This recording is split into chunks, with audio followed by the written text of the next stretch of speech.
What's going on, beautiful people? It is I, your flying locomotive, and faster than a speeding bullet SuperCliff, coming at you live with a brand new video. And for today's majestic and fantastic video, we are progressing forward with Moon Knight issue number 21. But before we dive into Jed MacKay's epic take on the Fist of Khonshu, if you are new to the channel, then smash that like and subscribe button. That way you guys never miss out on anything that happens on this majestic channel. So what are you waiting for? Let's raise the bar and go full on Super Saiyan. Hit that subscribe button. Thus, without further ado, let's dive into the world of Marvel's Moon Knight, issue number 21. Our story begins with a mystery, for we see Reese sad, and while looking bummed out, we find out that she's in Dr. Sternum's office, for both Moon Knight and Sternum are discussing on what should be done, and it's clear in the way in which they are talking that things seem to be pretty tense, so obviously something happened. Thus, that's when we switch back over to the past, 4 hours earlier. For you see, ever since Reese and now Soldier have become vampires, life's been less fun. Things are different. They can't just go out on dates. They can't go to the beach or do anything like it was before. There are rules now. Responsibilities need to be checked. And that's what we are seeing at this moment. For both Reese and Soldier are planning to go dancing tonight. But prior, we see the two chugging on a bag of blood, basically as a way to ensure that they won't get thirsty at the club. In other words, drinking responsibly.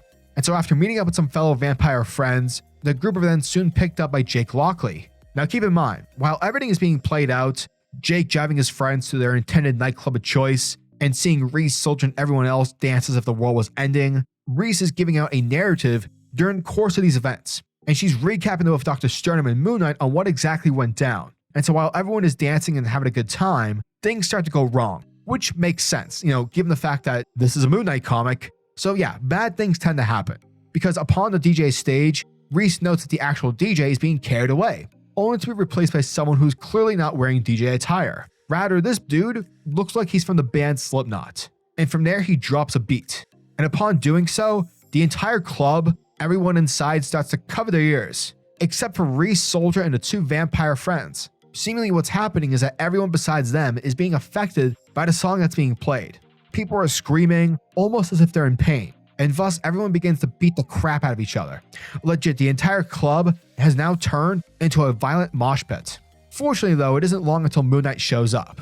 Now it's here where Reese tells our hero that whatever the DJ is playing is basically the source to all this violence. And so while Moon Knight keeps the mob at bay, Reese performs one of her vampiric powers, which of course she learned to do so from Marvel's #1 vampire killer, that being Blade.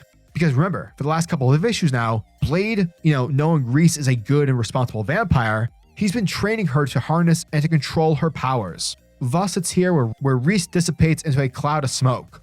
Thereby, she's able to easily make her way to the DJ stage. And from there, boom. Once Reese is above the DJ set, she formulates back into her regular form, dropping down and crashing into the set, destroying the music in the process. Now, sadly, the culprit managed to escape the scene, but as we transition back to the present, Reese believes that what happened with the Shadow Collective and with what happened here tonight, they both might actually be connected. For the assassins who hunted those within the Shadow Collective, they were brainwashed by the ghost in the phone. And tonight, the entire club was brainwashed as well. And it's right then and there in that moment where Moon Knight's light bulb starts to go off, because he realizes someone is using sound as a controlled weapon. And as Dr. Sternum points, Reese and her friends, because they're vampires and possess post-human, post-vital physiology, they were unaffected. And because Moon Knight has personality disorder, he wasn't affected either. Therefore, tonight was simply a test, a proof of concept, for a mysterious villain wasn't anticipating the Midnight Mission to be involved. Which means one thing, the ghost in the phone is going to launch another attack. And that, folks, was the end of Moon Knight, issue number 21. And thank you guys for checking out my video, as it truly, truly means the world to me. Okay, so without further ado, let's talk about Reese. Check it. In a lot of more recent stories, writers will add their own original character to the mix, their own supporting cast. Jackie McGee was, from Immortal Hulk, John Venn and Nakala and Dan Slott's Fantastic Four.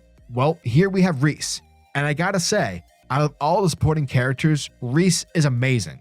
Not only because she's written well by Jed MacKay and has funny quips here and there, but it's because she has agency. She's a legitimate character. Ever since issue 1, she's been learning how to deal with being a vampire, and now she's training with Blade to harness her abilities. It's great stuff, and you really feel a sense of care for this character. Not to mention, MacKay doesn't force Reese or the supporting cast down our throats. Everything about their involvement, it just feels right and it's well balanced. So yeah, overall, I can't wait for more Moon Knight, but also I can't wait for more of the book's cast.